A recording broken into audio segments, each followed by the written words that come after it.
हरे कृष्णा। हम श्रीमद् भगवद गीता के 13वें अध्याय प्रकृति पुरुष तथा चेतना, इसके श्लोक संख्या 24 और श्लोक संख्या 25 को आज पढ़ने का प्रयास कर रहे हैं। पहले आप समझिए कि इसमें भगवान कह क्या रहे हैं। तो श्लोक संख्या 24 में भगवान ज्ञान का फल बता रहे हैं। कौन सी ज्ञान का फल? देखिए, इस अध्याय की शुरुआत में अर्जुन जी ने भगवान से प्रश्न पूछा था कि क्षेत्र, क्षेत्रज्ञ, प्रकृति, पुरुष और ज्ञान और ज्ञेय क्या है। इनके विषय में वो जानने के इच्छुक थे। तो भगवान ने एक एक करके इनके संबंध में बताया। अब भगवान बताते हैं कि इस ज्ञान को समझने का फल क्या है। ठीक है, देखिए, हम सब ने स्कूल में बहुत सारी पढ़ाई किया है जो जीवन में हमको काम नहीं आती, जैसे ट्रिग्नोमेट्री, इंटीग्रेशन, डिफरेंशिएशन। ये सब चीजें कहाँ काम आती हैं जीवन में? आप समझो, उनका कोई फल भी नहीं है। लेकिन जो ज्ञान भगवान दे रहे हैं उसका एक बहुत श्रेष्ठ फल है, जिसका वर्णन इस श्लोक में होने वाला है। तो पहले हम श्लोक की आवृत्ति करेंगे। जो य एवं वेत्ति पुरुषम य एवं वेत्ति पुरुषं प्रकृतिं च गुणैः सह प्रकृतिं च गुणे सह सर्वथा वर्तमानोऽपि सर्वथा वर्तमानोऽपि न स भूयोऽभिजायते। यो अभिजायते। य एवं वेत्ति पुरुषं य एवं वेत्ति पुरुषं प्रकृतिं च गुणैः सह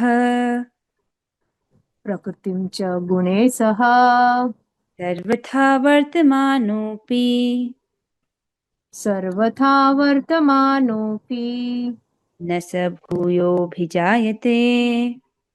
न स भूयोऽभिजायते।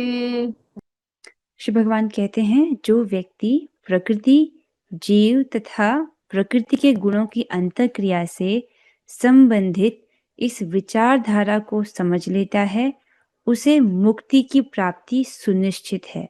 उसकी वर्तमान स्थिति चाहे जैसी हो, यहाँ पर उसका पुनर्जन्म नहीं होगा। कितनी बड़ी बात भगवान कह रहे हैं। जो ज्ञान भगवान ने अभी दिया इन श्लोकों में, श्लोक संख्या 1 से श्लोक संख्या 23 में भगवान 6 चीजों का वर्णन कर रहे थे।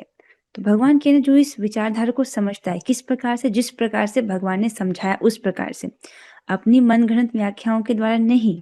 ठीक है, प्रमाणिक तौर से जैसे आचार्य ने हमको सिखाया, जैसे प्रभुपाद जी बोल रहे हैं, उसको उसी प्रकार जो समझ पाता है, कह रहे हैं कि उसे मुक्ति की प्राप्ति सुनिश्चित है। कितनी बड़ी बात है। उसकी वर्तमान स्थिति चाहे जैसी हो, वर्तमान में वो चाहे जिस भी स्थिति में हो, स्त्री हो, पुरुष हो, छोटा बच्चा हो, या जिनके उम्र बहुत बढ़ गई है, कैसी भी स्थिति हो, यहाँ पर उसका पुनर्जन्म नहीं होगा। यहाँ पर अर्थात इस भौतिक जगत में उसका पुनर्जन्म नहीं होगा। इतना बड़ा आशीर्वाद है इस ज्ञान में, इस ज्ञान को समझने में। अन्वय को देखेंगे। यह जो एवं इस प्रकार, जो मतलब कोई भी व्यक्ति, ठीक है, कोई भी व्यक्ति हो, उसकी यहाँ पर बोला नहीं जा रहा कि उसकी क्या योग्यता, पढ़ा लिखा हो, ना पढ़ा लिखा हो, कैसा भी व्यक्ति हो, जो इस प्रकार पुरुषम अर्थात पुरुष को, यहाँ पर पुरुष का अर्थ भगवान है। ठीक है, इस श्लोक में पुरुष का अर्थ भगवान है।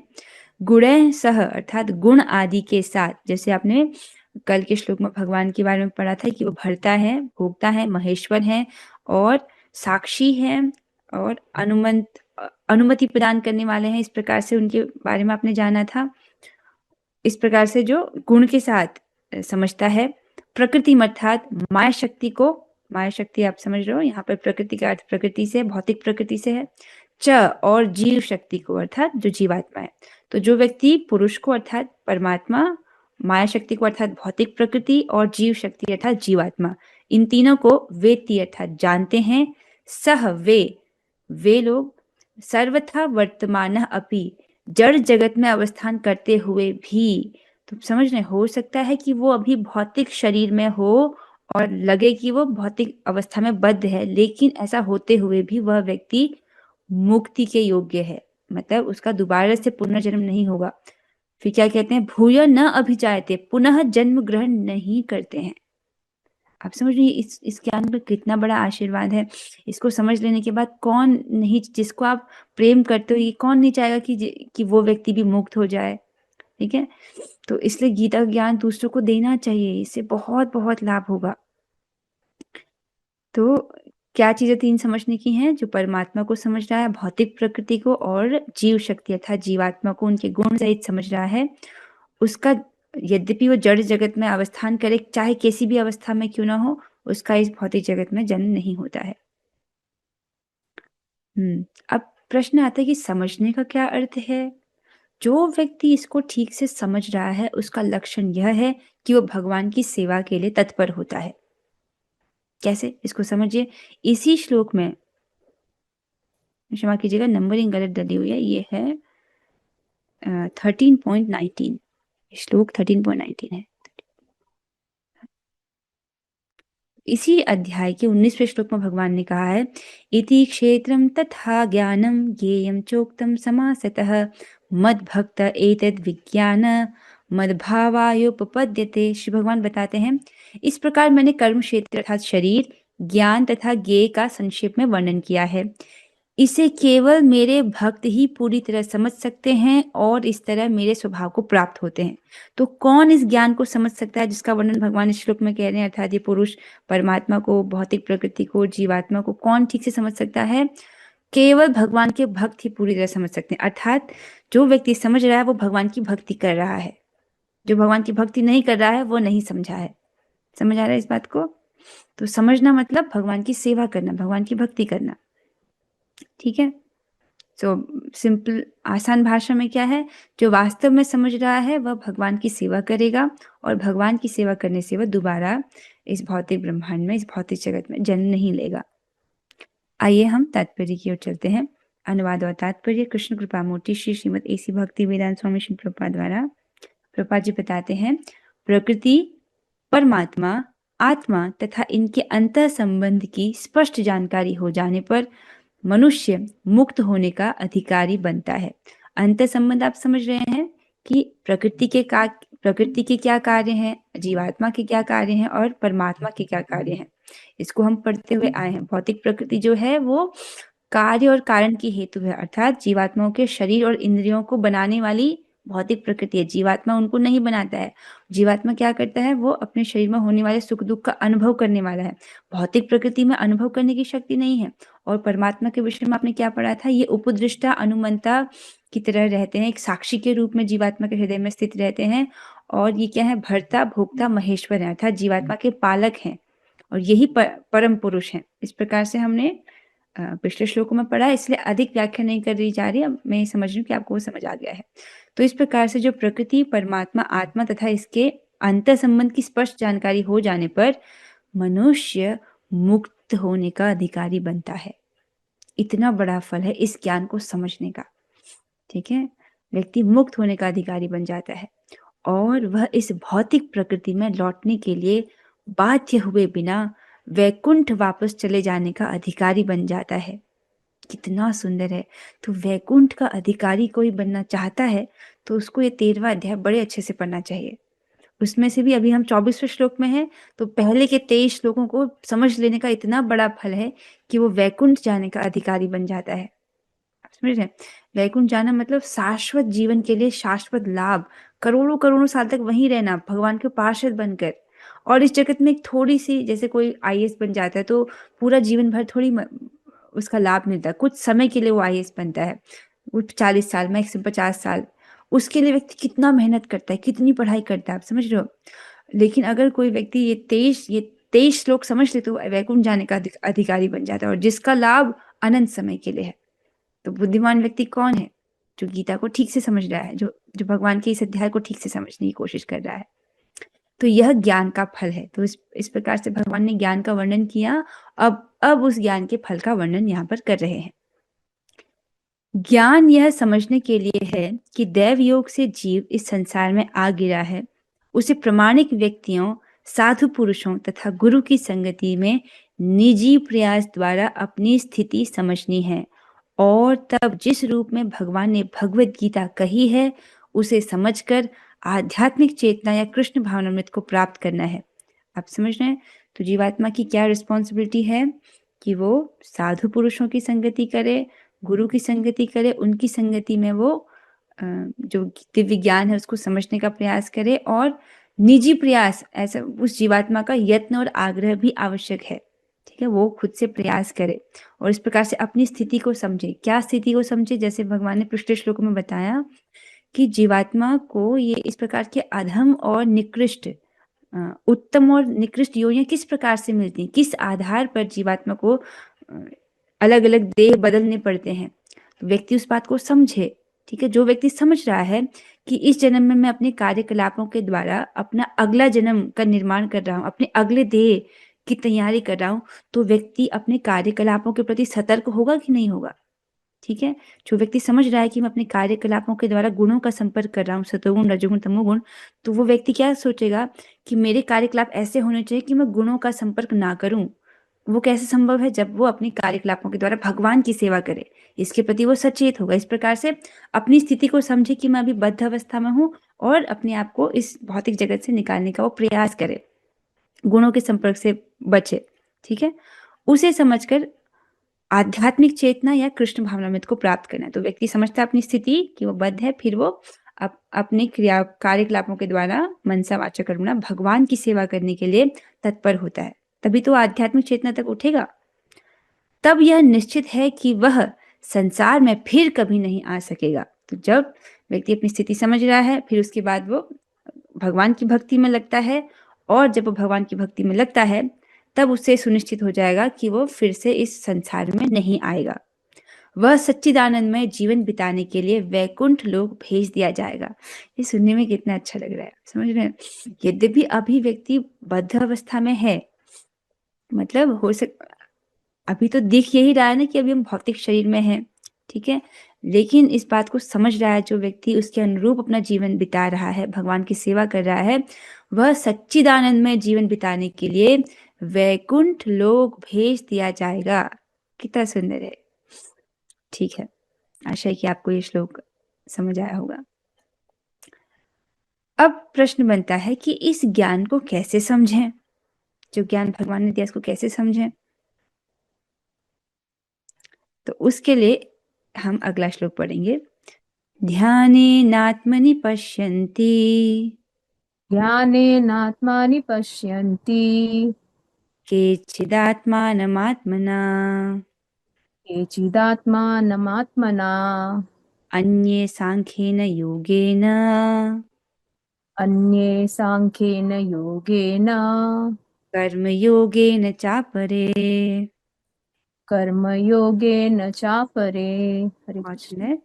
ध्यानेनात्मनि पश्यन्ति ध्यानेन आत्मनि पश्यन्ति केचिदात्मानमात्मना केचिद आत्मनाम् आत्मना अन्ये सांख्येन योगेन अन्येन साङ्ख्येन योगेन कर्मयोगेन चापरे। कर्मयोगेन चापरे। बहुत सुंदर। अब हम आगे चलेंगे। शिव भगवान कहते हैं, कुछ लोग परमात्मा को ध्यान के द्वारा अपने भीतर देखते हैं, तो दूसरे लोग ज्ञान के अनुशीलन द्वारा, और कुछ ऐसे हैं जो निष्काम कर्मी योग द्वारा देखते हैं। तो ध्यान के द्वारा तो अष्टांग योगी जो है वो भगवान को अपने हृदय में देखते हैं। दूसरे लोग अर्थात दूसरे लोग ज्ञान का अनुशीलन करते हैं। ज्ञान का अनुशीलन में व्यक्ति सांख्य योग का अध्ययन करता है, जिसमें वो, और कुछ ऐसे हैं जो निष्काम कर्मयोग द्वारा देखते हैं। तो निष्काम कर्मयोग द्वारा भी देखा जाता है, जिसमें भगवान आगे चल के बताएंगे कि हाँ, सांख्य योग पृथक बाला प्रवदन्ति न पंडिताः एकम्यप्यास्थित सम्यक उभयोर्विन्दते फलम। भगवान कहते हैं, अज्ञानी ही कर्मयोग को भौतिक जगत के विश्लेषणात्मक अध्ययन सांख्य से भिन्न कहते हैं। जो अज्ञानी है वही जो निष्काम कर्मयोग है और सांख्य योग को अलग अलग कहते हैं। जो वस्तुतः ज्ञानी है वे कहते हैं कि जो इनमें से किसी एक मार्ग का भली भांति अनुसरण करता है वह दोनों के फल प्राप्त कर लेता है। तो ज्ञान योग के द्वारा भी व्यक्ति प्राप्त कर सकता है, और निष्काम कर्मयोग के द्वारा भी व्यक्ति जो है परमात्मा तक पहुंच सकता है। अन्वय को देखेंगे। केचिद अर्थात भक्तगण ध्यानेन भगवत चिंता द्वारा, तो भगवान का चिंतन करने के द्वारा, आत्मनि अर्थात हृदय में, आत्मानम परमात्मा को, आत्मना अर्थात स्वयं ही, पश्यति देखते हैं। तो कुछ अर्थात भक्तगण भगवत चिंता के द्वारा, भगवत चिंतन के द्वारा हृदय में परमात्मा को स्वयं ही देखते हैं। अन्य अर्थात ज्ञानी गण सांख्य न आत्म अनात्म विवेक द्वारा, तो जो ज्ञान योगी हैं वो जो है सांख्य योग के द्वारा अपरे अपने ही भीतर परमात्मा को देखते हैं। अपरे अर्थात योगी गण योगेन अर्थात अष्टांग योग द्वारा, अपरे अर्थात अन्य कोई कोई, कर्म योगेन च निष्काम कर्म योग द्वारा भी पश्यति अर्थात दर्शन की चेष्टा करते हैं। तो कुछ लोग जो है ज्ञान योगी तो सांख्य योग के द्वारा भगवान को देखने की कोशिश करता है, परमात्मा को देखने की कोशिश करता है।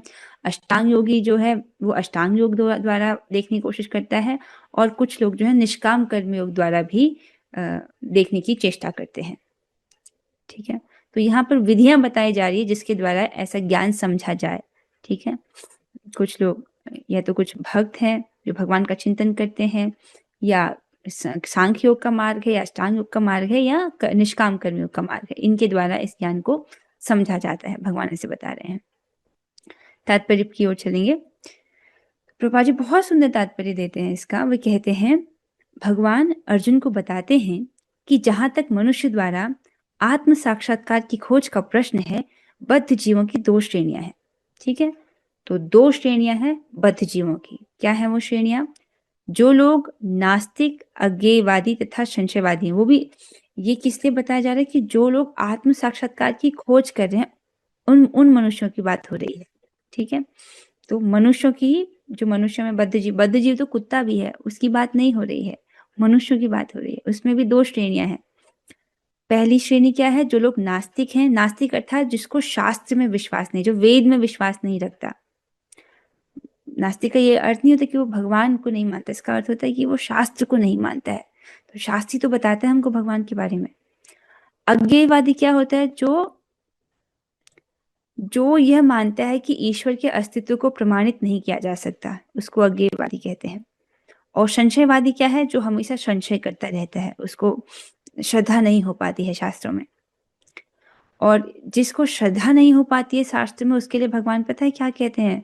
भगवत गीता के 4 अध्याय के 40वें श्लोक में वो कहते हैं, अज्ञश्च अश्रद्धानश्च संशयात्मा विनश्यति नायम लोकोस्ति न परो न सुखम संशयात्मनः। भगवान कहते हैं किंतु जो अज्ञानी तथा श्रद्धा विहीन व्यक्ति शास्त्रों में संदेह करते हैं, वे भगवत भावनामृत नहीं प्राप्त करते, अपितु नीचे गिर जाते हैं, अर्थात उनका पतन हो जाता है। संशय आत्मा के लिए न तो इस लोक में न ही परलोक में कोई सुख है। तो जिसको शास्त्र में श्रद्धा नहीं है, ना तो उसको इस लोक में सुख मिल सकता है, ना ही उसको परलोक में सुख मिल सकता है। ठीक है, हाँ, कहाँ पर थे हम? इस प्रकार से पहली श्रेणी क्या है? नास्तिक, अज्ञेयवादी और संशयवादी की श्रेणी है। वे आध्यात्मिक ज्ञान से विहीन है। ऐसे लोगों के पास आध्यात्मिक ज्ञान नहीं होता। हो सकता है कि भौतिक ज्ञान हो, भौतिक स्तर से वो बड़े विद्वान भी हों, स्कूल में बहुत पढ़े लिखे हों, लेकिन उनके पास आध्यात्मिक ज्ञान नहीं होता, ये बता रहे हैं। ठीक है, किंतु अन्य लोग जो आध्यात्मिक जीवन संबंधी अपने ज्ञान के प्रति श्रद्धावान हैं, अर्थात उनको शास्त्र में श्रद्धा है, वे आत्मदर्शी भक्त, दार्शनिक तथा निष्काम कर्मयोगी कहलाते हैं। तो ये दूसरी श्रेणी है, जो जिनको शास्त्र में श्रद्धा है। तो क्या है वो दो कैटेगरीज? आप देख लो जीवों की, बद्ध जीवों की दो श्रेणियां। पहला वो है जिसको शास्त्र में श्रद्धा नहीं है, और दूसरा है जिसको शास्त्र में श्रद्धा है। जिसको शास्त्र में श्रद्धा नहीं है वो हमेशा ही आध्यात्मिक ज्ञान से विहीन है। और इनको क्या ये कौन है? नास्तिकवादी, अज्ञेयवादी और संशयवादी। ऐसे जो व्यक्ति हैं वो भगवान को स्वीकार नहीं करते। ठीक है, अब ये समझिए 5 करोड़ उल्लू मिलकर के ये डिसाइड कर दें कल कि सूर्य है ही नहीं, हम तो सूर्य को मानते ही नहीं, तो उनके मानने या ना मानने से क्या सूर्य की सत्ता को पर कुछ फर्क पड़ेगा? सूर्य तो है। उसी प्रकार से ऐसे मूर्ख अगर भगवान को स्वीकार नहीं भी करते तो इससे भगवान की सत्ता पर कोई फर्क नहीं पड़ता है। अब दूसरी कैटेगरी में कौन से लोग आते हैं? जिसको शास्त्र में श्रद्धा है। ये हैं आत्मदर्शी भक्त, दार्शनिक तथा निष्काम कर्मयोगी। निष्काम कर्मयोगी को भी शास्त्र में श्रद्धा है, तभी तो वो निष्काम कर्मयोगी है, अर्थात वो अपने कर्म कर रहा है, कर्मफल भगवान को अर्पित कर रहा है। तो इतना करने के लिए भी तो उसने कुछ शास्त्र श्रवण किया होगा, तभी तो वो ऐसा करेगा। जिस पर उसको श्रद्धा है तभी वो अपने फल भगवान को अर्पित कर रहा है। तो ऐसे जो लोग हैं वो भगवान को स्वीकार करते हैं, यद्यपि बद्ध अवस्था में हैं। ठीक है, बद्ध अवस्था में होते हुए भी वो भगवान को स्वीकार कर रहे हैं, उनको शास्त्र में श्रद्धा है। तो ठीक है, अब हम लास्ट लाइन पर चलेंगे। फिर प्रभुपाद जी कहते हैं, जो लोग सदैव अद्वैतवाद की स्थापना करना चाहते हैं उनकी भी गणना नास्तिकों एवं अज्ञेयवादियों में की जाती है। तो जो अद्वैतवादी होते हैं, अद्वैतवादी मतलब आप समझ रहे हो, वो अद्वैत, दो नहीं एक है। तो वो जब इस ज्ञान को समझते हैं तो वो जो क्षेत्रज्ञ है, क्षेत्रज्ञ दो हैं, आपने स्पष्ट समझा, जीवात्मा और परमात्मा। लेकिन अद्वैतवादी क्या कहते हैं कि नहीं, दोनों एक ही हैं। तो इस प्रकार का वो भ्रमित रहते हैं, या वो इस प्रकार से भ्रमित रहते हैं कि वो समझते हैं कि हम जीवात्मा ही भगवान है। वो भगवान के विषय में स्पष्ट तरीके से नहीं बता पाते हैं। तो प्रभुपाद जी कह रहे हैं कि जो अद्वैतवाद की स्थापना करना चाहते हैं उनकी भी गणना नास्तिकों एवं अज्ञेयवादियों में ही की जाती है। वो भी नास्तिक हैं और अज्ञेयवादी हैं। अज्ञेयवादी अर्थात जो ईश्वर के अस्तित्व को, जो ये मानता है कि ईश्वर के अस्तित्व को प्रमाणित नहीं किया जा सकता। अच्छा, आगे चलेंगे, आशा स्पष्ट हो रहा होगा अभी तक। दूसरे शब्दों में केवल भगवत भक्त ही आध्यात्मिक ज्ञान को प्राप्त होते हैं। तो समझ रहे हैं, जो ज्ञान भगवान ने इस अध्याय में दिया है ना, उसको केवल भगवान के भक्त ही समझ सकते हैं। इसको और स्पष्ट करें प्रभुपाद जी, केवल भगवत भक्त ही आध्यात्मिक ज्ञान को प्राप्त होते हैं, क्योंकि वे समझते हैं कि इस प्रकृति के भी परे वैकुंठ लोक तथा भगवान हैं, जिनका विस्तार परमात्मा के रूप में प्रत्येक व्यक्ति में हुआ है और वे सर्वव्यापी हैं। देखिए कितना सुंदर पॉइंट है। आपको पता है ना वैकुंठ है? आपको पता है वैकुंठ है? क्या आप गए हो वहां पर? नहीं, लेकिन हमने शास्त्र में सुना है, इसलिए हमको श्रद्धा है, और स्वतः ही श्रद्धा है। ये परमात्मा जी जो हृदय में बैठ करके बाहर से ज्ञान दे रहे हैं भगवत गीता के रूप में, लेकिन भीतर से विश्वास भी दिलाते कि हाँ वैकुंठ है, श्रद्धा देते हैं भगवान भीतर से। तभी हम इस प्रक्रिया को अपनाते हैं और उस पर कार्य करते हैं। ठीक है, लेकिन जिनके पास श्रद्धा ही नहीं, शास्त्रों पर श्रद्धा ही नहीं है, तो वो हम आप समझ सकते हो, उनको शास्त्र में श्रद्धा नहीं है तो वो करेंगे नहीं, और करेंगे नहीं तो इसी भौतिक जगत में फंसे रहेंगे। इसको आप ऐसे समझिए, जैसे कोई व्यक्ति बीमार है, ठीक है, दवाई भी मिल गई है उसको उसके रोग को ठीक करने की, लेकिन अब उसको दवाई में विश्वास ही नहीं है, ये काम करेगी या नहीं करेगी, इस मामले में संदेह है। अगर उसको संदेह है दवाई को लेकर के तो वो नहीं लेगा। या आप समझ लीजिए, दूसरा उदाहरण दिया जा रहा है, जैसे आप किसी रास्ते में चल रहे हो, ठीक है, रास्ते में चल रहे हो, आगे चल के वो रास्ता दो राह में बट गया, तो अब आपको संदेह हो रहा है कि ये वाला सही रास्ता है, ये वाला सही रास्ता है, आप संदेह कर रहे हो, श्योर नहीं हो। तो जब संदेह होगा तो व्यक्ति चुनाव नहीं कर पाएगा, उस पर चलेगा ही नहीं ना। तो जब व्यक्ति को शास्त्र में श्रद्धा ही नहीं है, तब वो उसकी बात को स्वीकार नहीं करेगा, स्वीकार नहीं करेगा तो उस पर अमल नहीं करेगा, अमल नहीं करेगा तो क्या होगा, जो अनादिकाल से भौतिक जगत में फंसा है यहीं फंसा ही रह जाएगा। ठीक है, और ये श्रद्धा आती कैसी है? भक्तों की संगति में कथा श्रवण करना इसका प्रमुख लक्षण है कि पहला भक्तों की संगति करें, दूसरा निरपराधिक रूप से हरे कृष्ण महामंत्र का जप करें। भगवान प्रसन्न होते हैं तब वो चीजों को रिवील करते हैं, मतलब चीजों को प्रकट करते हैं अपने भक्तों को हृदय में। आगे चलेंगे। निसंदेह कुछ लोग ऐसे भी हैं जो ज्ञान के अनुशीलन द्वारा भगवान को समझने का प्रयास करते हैं। ठीक है, अर्थात जो ज्ञानी हैं वो सांख्य योग का अनुशीलन करते हैं, उसके द्वारा वो भगवान को अर्थात परमात्मा को समझने का प्रयास करते हैं। ऐसे श्रद्धावानों की श्रेणी में इन्हें श्रद्धावानों की श्रेणी में गिना जा सकता है। सांख्य दार्शनिक इस भौतिक जगत का विश्लेषण 24 तत्वों के रूप में करते हैं और वे आत्मा को 25वां तत्व मानते हैं। जब वे आत्मा की प्रकृति को भौतिक तत्वों से समझने में समर्थ होते हैं तो वे यह भी समझ जाते हैं कि आत्मा के ऊपर भगवान है और वह 26वां तत्व है। इस प्रकार वे भी क्रमशः कृष्ण भावनामृत की भक्ति के स्तर तक पहुंच जाते हैं। क्या बोल रहे हैं यहाँ पर? देखिए, जब व्यक्ति सांख्य योग का अध्ययन करता है तब वो प्रकृति के 24 तत्वों का अध्ययन करता है और वो समझता है कि वो ये नहीं है। अर्थात 24 तत्व क्या क्या हो गए? पृथ्वी जल अग्नि वायु आकाश। तो ये पंच महाभूत हो गए, पृथ्वी जल अग्नि वायु आकाश, ये 5 हो गए। फिर अगले 5 क्या हो गए? 5 तन्मात्राएं, जिसमें आता है रूप, शब्द, गंध, रस, और शब्द, रूप, गंध, स्पर्श और रस। तो ये क्या हो गए? 5 प्रकार की तन्मात्राएं, तो 20 हो गए। 5 ज्ञानेंद्रियां, 5 कर्मेंद्रियां, कितने हो गए? 20, और मन, बुद्धि, अहंकार और प्रधान। तो कितने हो गए? 24। इस प्रकार से 24 तत्व हैं। तो व्यक्ति समझता है कि इनमें से कोई भी तत्व मैं नहीं हूँ। मैं पृथ्वी तत्व नहीं हूँ, मैं अग्नि तत्व नहीं हूँ, मैं आकाश तत्व नहीं हूँ। इस प्रकार से मैं इंद्रियां हूँ। इस प्रकार से समझता है कि मैं 24 तत्व नहीं हूँ।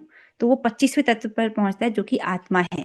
ठीक है, क्योंकि आत्मा कैसा है? जिसको कभी छेदा नहीं जा सकता, जिसको सुखाया नहीं जा सकता, जिसको काटा नहीं जा सकता। तो इस प्रकार से वो अध्ययन करते कि न एति न एति कर, ये तत्व आत्मा नहीं है। इस प्रकार से अध्ययन करते करते 25वें तत्व पर पहुंचते कि 25वां तत्व है आत्मा। ठीक है, जब आत्म तत्व तक पहुंचता है जो ज्ञान योगी है, तब वो आत्म तत्व पर पहुंचने के बाद व्यक्ति अपनी बुद्धि से यह समझता है कि मैं इस शरीर को नहीं चला रहा हूँ, मुझसे भी श्रेष्ठ कोई व्यक्ति है जो मेरे देह को चला रहा है। क्या ये देह हमारे नियंत्रण में है पूरी तरह से? नहीं, क्योंकि एक व्यक्ति जब वॉशरूम जा रहा है उसको भी व्यक्ति नियंत्रित नहीं कर पाता है। आप समझ रहे हैं? तो ये देह पूरी तरह से हमारे नियंत्रण में नहीं है। व्यक्ति इसको समझ रहा है। या आप इसको दूसरे उदाहरण से समझिए। जब व्यक्ति आत्म तत्व तक पहुंच गया है, 25वां तत्व, तब वो देखता है कि जीवात्मा जो है अपने कर्मों के अनुसार सुख दुख भोग रहा है। ठीक है, अब उसकी मृत्यु, जब शरीर की मृत्यु हो जाती है, तब जीवात्मा जो है दूसरे देह को प्राप्त करता है, दूसरे देह की उसको प्राप्ति होती है। अब उसने जो पिछले जन्म में जो कर्म किए थे, उसका फल उसको अगले जन्म में प्राप्त होता है, अच्छे बुरे कर्म का फल।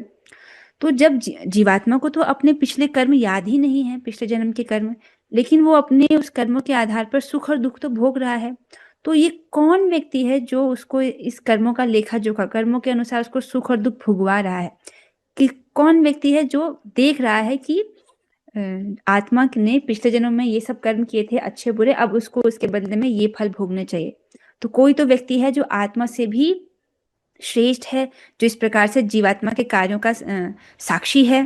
तो इस प्रकार से भी व्यक्ति लक्षित करता है कि हाँ, आत्म तत्व के अलावा कोई ना कोई तो है जो इस देह को चला रहा है, जो आत्मा के कार्यकलापों का साक्षी है, जो व्यक्ति को उसके कर्मानुसार सुख दुख जो है वो दे रहा है, उसको भुगवा रहा है। तो वो कौन है? वो परमात्मा है। ठीक है, तो इस प्रकार से 26 तत्व जो है जो ज्ञानी है उसका अध्ययन करते हैं। तो जब वो परमात्मा तक पहुंच जाते हैं, ठीक है, इस प्रकार वे भी क्रमशः कृष्ण भावनामृत की भक्ति के स्तर तक पहुंच जाते हैं। अब इसका क्या अर्थ है?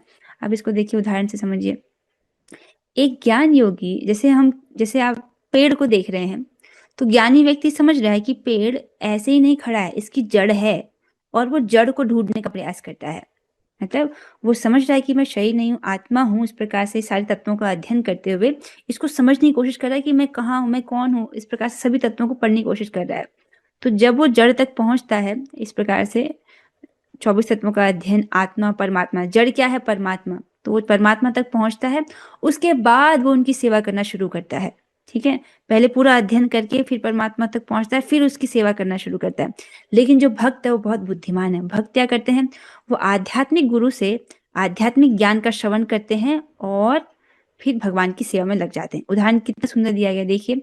ज्ञानी पेड़ के जड़ को खोजने का प्रयास करता है, अर्थात ज्ञान के द्वारा नयति करके सारा अध्ययन करने की कोशिश करता है।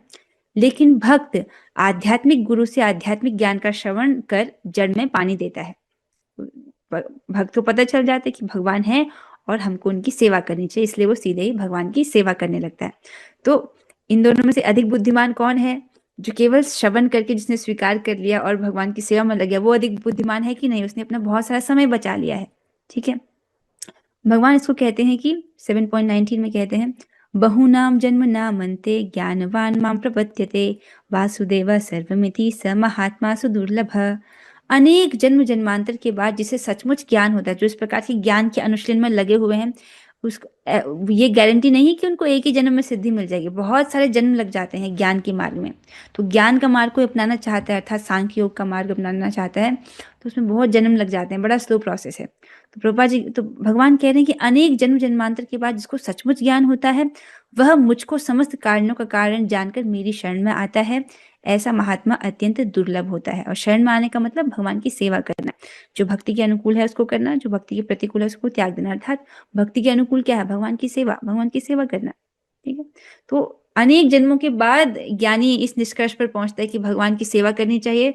लेकिन भक्त इतना बुद्धिमान है कि आध्यात्मिक गुरु से सुन करके स्वीकार करता है कि कृष्ण भगवान है, मैं उनका नित्य दास हूँ और मेरा एकमात्र कर्तव्य उनकी सेवा करना है। इसीलिए वो भगवान की सेवा में ही अपने आप को लगाता है। समझ आ रहा है?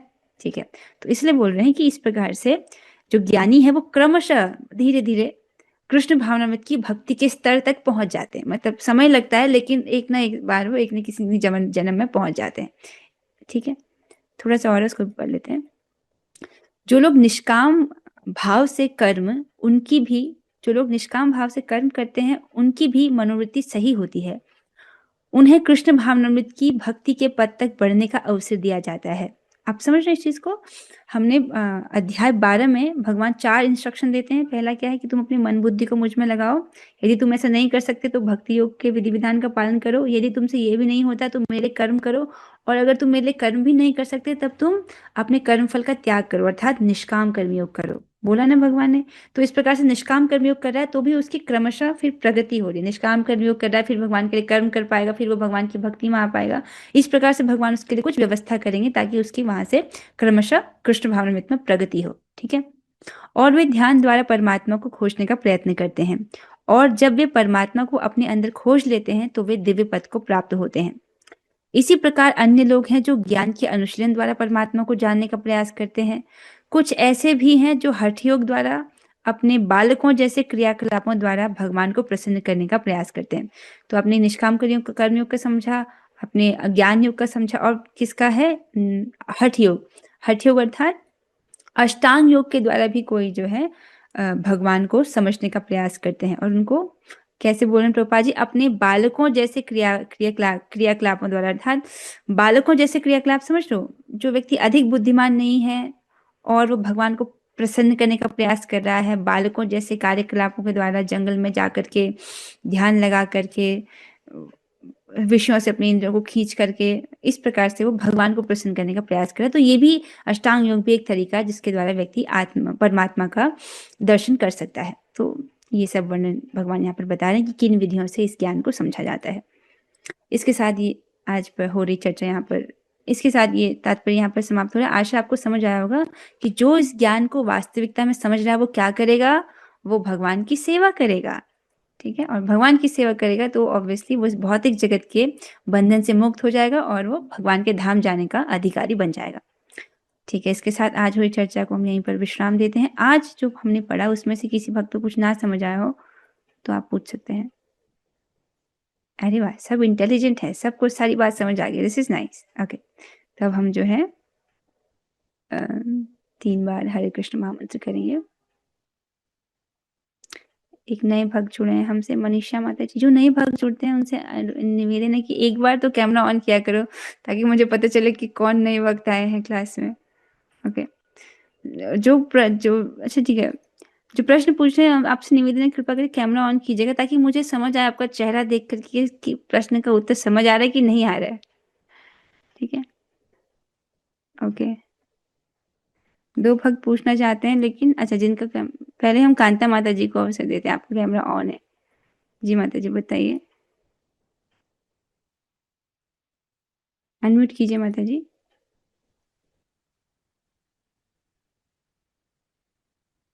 हाँ माता जी, पूछिए। हरे कृष्णा माता जी, दंडवत प्रणाम। माता जी, वो जो आपने नंबर दिया था उस पे वो हो नहीं रहा। अच्छा, वो ठीक है, हाँ मैं आपको स्कैनर भेजती हूँ ताकि हो पाए। हरे कृष्णा माता जी। ठीक है, ओके। सो अब कौन है? आदि गोपी देवीदासी माता जी, आप कुछ कहना चाहती हैं? आप अपने आप को अनम्यूट कर सकती हैं। हरे कृष्णा माता जी, सादर प्रणाम। सब भक्त कृष्णा सादर प्रणाम। माता जी, जैसे धन्यवाद। 24 वाले श्लोक में बताया, ये शिल प्रभुपाद बता रहे हैं।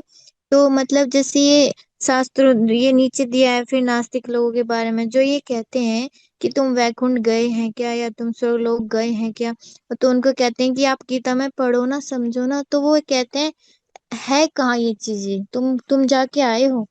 तो माता जी उनको कैसे समझाए उनको ये ये चीज? बोलते हैं कि देखो, हम अपनी भौतिक आंखों से क्या ही देख सकते हैं। अपनी भौतिक आंखों से तो आप 2 किलोमीटर दूर जो चीज रखे उसको भी नहीं देख सकते ना। तो हमारी इंद्रियां ज्ञान प्राप्त करने के लिए अपूर्ण है, परफेक्ट ज्ञान हमको नहीं प्रदान कर सकती हैं। और प्रमाण 3 प्रकार के होते हैं। एक तो है प्रत्यक्ष प्रमाण, अर्थात आपने आंखों से जो देखा उस पर विश्वास करना, कानों से जो सुना उस पर विश्वास करना। तो हर चीज तो दिखाई नहीं देती ना। जैसे हमारी बुद्धि दिखाई नहीं देती तो क्या वो है नहीं? मन नहीं दिखाई देता क्या वो है नहीं, विचार नहीं दिखाई देते क्या वो है नहीं। आजकल हम ब्लूटूथ वाले ईयरफोन यूज करते हैं, उसमें गाना लगाते हैं, वो दिखाई भी नहीं देता और कान में पहुंच जाता है, तो क्या वो है नहीं। तो भौतिक चीजों के साथ जब ये चीज लागू होता है तो आध्यात्मिक चीजों के साथ क्यों नहीं लागू होगा। तो ये तो हो गया प्रत्यक्ष प्रमाण। उसके अलावा एक और होता है अनुमान प्रमाण, और तीसरा होता है शब्द प्रमाण। इन तीनों में सर्वश्रेष्ठ प्रमाण है शब्द प्रमाण, अर्थात जो वेद हैं, जो शास्त्र हैं, जो भगवान की वाणी है, उस पर श्रद्धा होना। देखिए, आपको सहज श्रद्धा है भगवान के शास्त्रों में, जो भगवत गीता है, भागवतम में, उसमें जो लिखा है वो सही है। लेकिन जिन लोगों के पास शास्त्रिक श्रद्धा नहीं है, जिस व्यक्ति से आपने बात की उसके पास शास्त्रिक श्रद्धा नहीं है, पता है उसका दुर्भाग्य क्या है? नायम लोको ना परो ना सुखम संशयात्मना। जो व्यक्ति इस प्रकार से संशयात्मा है, जिसको संशय है शास्त्र में, ना तो उसको इस लोक में सुख मिलता है ना परलोक में। ये तो उनका दुर्भाग्य है। दूसरा दुर्भाग्य क्या है? क्योंकि उनको शास्त्र में श्रद्धा नहीं है तो शास्त्र की आज्ञा का पालन नहीं करेंगे। शास्त्र की आज्ञा का पालन नहीं करेंगे तो एक पापमय जीवन ही बिताएंगे, और क्या होगा, भौतिक जगत में वो फंसे ही रहेंगे। ठीक है, तो ऐसे जो लोग हैं यहीं फंसे रहेंगे। और हम क्या कर सकते हैं, उनके पास शास्त्रिक श्रद्धा नहीं है। और जीव गोस्वामी जी इस बात को बताते हैं कि जिस व्यक्ति के हृदय में पाप है वह उसको शास्त्र में श्रद्धा नहीं हो पाती है। जी है, तो उस पर दया, ऐसे व्यक्ति पर हम दया कर सकते हैं, उनको प्रसाद खिला करके, ऐसे ऐसे करके कभी कभी तो उनकी चेतना जो है इसका, उसको जब पुण्य फलीभूत होगा तब उनको श्रद्धा होगी समय में आगे, इस प्रकार से। ठीक है, बहुत अच्छा प्रश्न पूछा माता जी आप। हरे कृष्णा हरे कृष्णा कृष्णा हरे हरे, हरे राम हरे राम, राम राम हरे हरे।